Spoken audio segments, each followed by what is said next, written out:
You know, in cybersecurity, they always say practice makes perfect, but how do you practice hacking without, actually hacking and getting into a world of trouble? Well, that's exactly what we're going to dive into today. We're going to see how the pros build their skills in a place that's totally safe. So here's the big question, right? How do you actually learn to stop a cyber attack? The truth is, to build a rock-solid defense, you really have to get inside the head of an attacker. You've got to understand their mindset, their tools, the weaknesses they're looking for. But that leads to a pretty major problem. Right? How do you do it without actually causing an attack?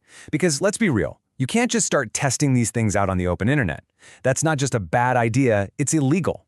The secret, the solution, is to build your own private playground. A secure, totally isolated space where you can let loose, break things, and learn how it all works with zero real-world risk. All right, here's what we've got on tap. First, we'll talk about setting up that hacker's safe playground. Then we'll meet our main training tool. After that, we'll run through a simulated attack and then flip the script to see how that helps our defense. We'll cover the super important rules of the game and finally lay out your path to getting really good at this stuff. Okay, so Section 1, building your digital dojo. Look, before we do anything else, we have to build that safe space to practice. And I want to be super clear. This is not optional. It is absolutely non-negotiable. The best way to think about it is like a martial arts dojo, right? It's a place designed specifically for training and sparring, so you can learn the moves without anyone actually getting hurt.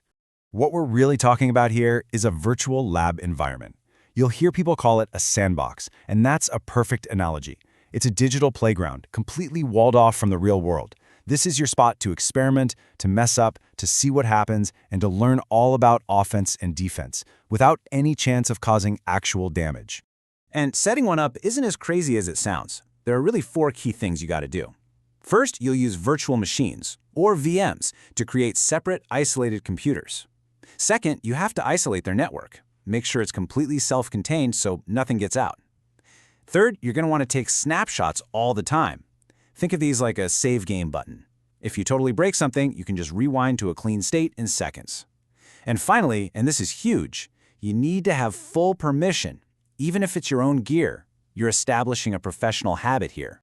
All right, so our dojo is all set up. Now we need something to train with. So let's meet the tool of the hour for this particular explainer. We'll introduce Websploit and see what makes it so useful. Yep, the tool we're going to be talking about is called Websploit. It's kind of like a Swiss Army knife for penetration testers, built from the ground up for exactly this kind of hands-on learning.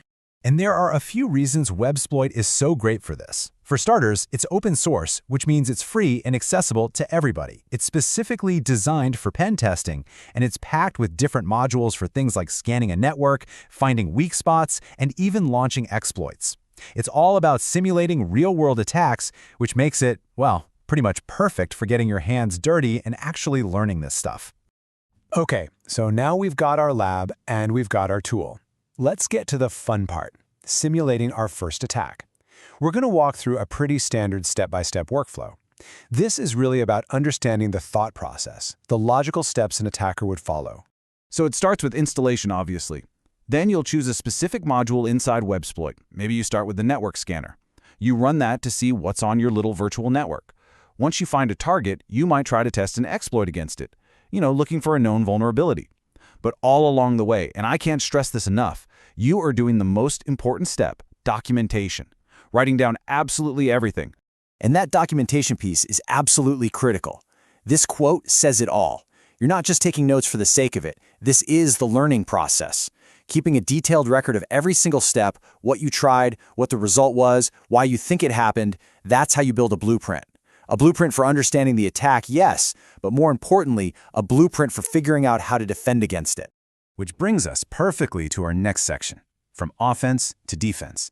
Because let's be honest, that's the whole point, right? We're not learning this stuff just for kicks.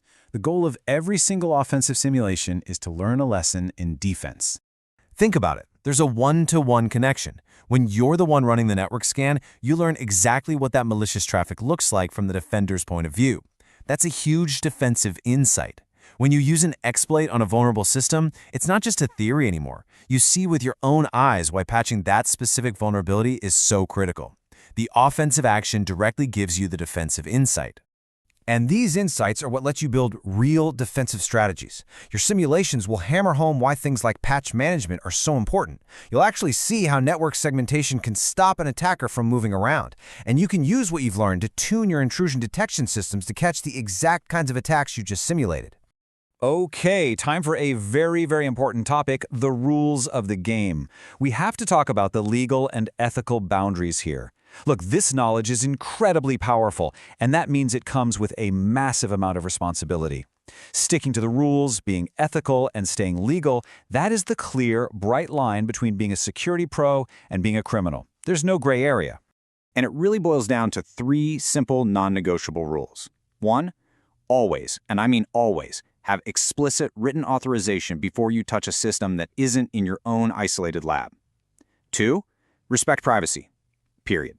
If you come across data, you treat it with confidentiality. 3, if you find a real weakness, you report it responsibly. You give the owner a chance to fix it before anyone else finds out. That is the code. All right, as we start to wrap this up, let's take a look at your path to mastery and boil everything we've talked about down to the key takeaways. So, if you remember nothing else, remember these 4 things. First, there is absolutely no substitute for practical, hands-on experience. Reading books is great, but you have to do it. Second, a controlled lab is the only risk-free way to get that experience. Third, your best defense comes from knowing the offense inside and out. And last but definitely not least, all of this is worthless without a rock-solid ethical foundation. It's paramount. At the end of the day, you have to embrace the journey. Cybersecurity isn't something you just learn once. It's constantly evolving. The threats are always changing. So you have to commit to being a continuous learner, always honing your skills through responsible, safe experimentation. So, what will you build to defend tomorrow? That's really what this is all about. It's not about learning how to break things just for the sake of it. It's about understanding how things break so you can build them stronger. The real power here isn't in what you can attack, but in what you can protect. The question is, what are you going to build to make things safer tomorrow?